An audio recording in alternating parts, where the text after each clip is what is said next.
guys, and welcome to the first film review of 2017 on this channel. Just quickly before I start the actual film review, I wanted to talk about how I graded the films, because last year I was grading them like A, B, C, D, and it was just a bit confusing for me and anyone who actually did watch the videos. I personally found it confusing to what I was actually rating the films. So what I've decided to do is just go with something easier and just rank them 1 to 10, 10 being the best and 1 being the worst. I'll put something up on the screen that links like that specific number to what I'd actually think of the film. So if I think of a film as good, it'll link to a number which is number 7. If I think a film is laughable, that's number 2. So it just like gives you an idea of what I actually think of the film, just like a quick idea if you've seen what I've rated a film. Also, this is the first video that I'm recording in this sort of setup or this sort of layout, and that's mainly because the lighting in my house is pretty bad and I've literally got nowhere to film apart from in my bedroom, and it's a bit of a mess. Well, it's not really a mess, it's just not really like interesting background, so I just thought I'd make it pitch black and just use this lighting thing, and I think it looks alright. I don't know. Just let me know in the comments if you think this looks alright or presentable. So the film I'm reviewing today, it's been very well critically received. It's tipped to win quite a few Oscars. I think it won quite a few Golden Globes the other night. I think it might have broke the record, but it's the new film coming out called La La Land. Yeah, it was written and directed by Damien Chazelle, the same guy who did Whiplash, and personally that is one of my favourite films. That's in my top 10 films of all time. Whiplash is a great film, great performances, great direction. So I was really looking forward to this film, and I'm happy to say it's a good film. If you don't want to watch the rest of the review, I'm just going to say now, it's a good film. Go and watch it. It's probably the best film of 2016. Spoiler alert on my rating. It's a good film, a very good film. So this film is set in LA, and it mainly looks at like the business of Hollywood, the music industry and things like that. It stars Ryan Gosling as a jazz pianist who wants to open up his own jazz club. He's very passionate about it and he's got like big aspirations. He's very passionate about not changing it, and he wants to keep jazz around because he feels like it's dying. Then in the other lead is Emma Stone, who wants to be a Hollywood actress. She quit her university course to move to LA, and she's sort of just working in a coffee shop getting auditions, some of them not going very well.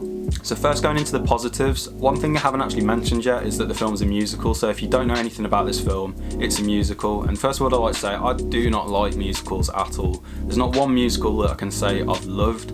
I enjoyed Sweeney Todd, the Demon Barber. Is that what it's called? I don't know, but I enjoyed Sweeney Todd. That's pretty much it for musicals. But this film, I enjoyed. Well, I didn't just enjoy it, I loved it. Like, it's probably going to go down as one of my favourites in my top 10 films ever.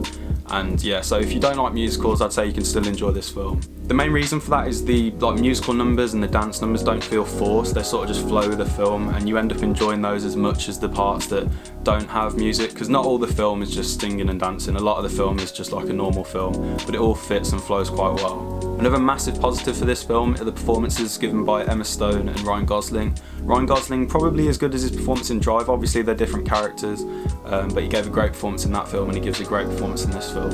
And then for Emma Stone, I'd say this is probably the best performance of her career by far, from what I've watched anyway. She was really good in Birdman, obviously alright in like Superbad and Easy A and films like that, but she definitely gave a career best performance in this film. The chemistry between the two main leads was really good as well. The relationship didn't seem forced, like you could actually believe their relationship, and that was another massive positive of the film.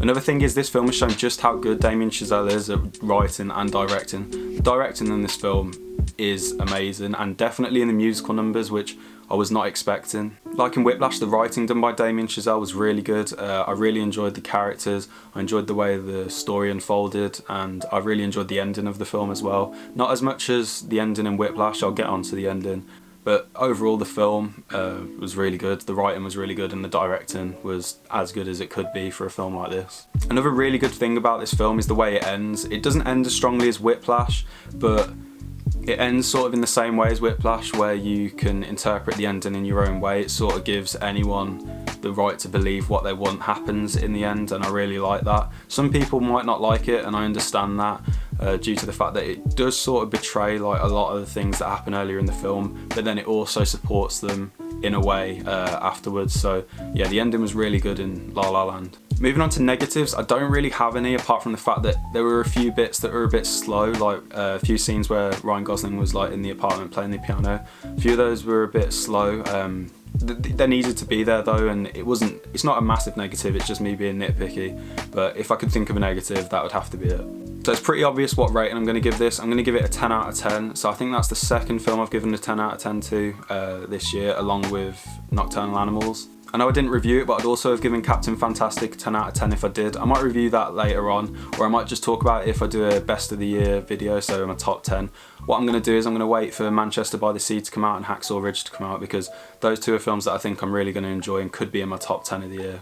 So let me know in the comments what you think of this new setup. It is a bit creepy, and to be fair, I feel a bit weird sitting in a dark room, just sitting with a camera and a light, but it looks better than with the light on. I might just put the light on now just to show what it looks like. I mean, the one positive of having the light on means you can see my Toy Story poster. It's a bit embarrassing.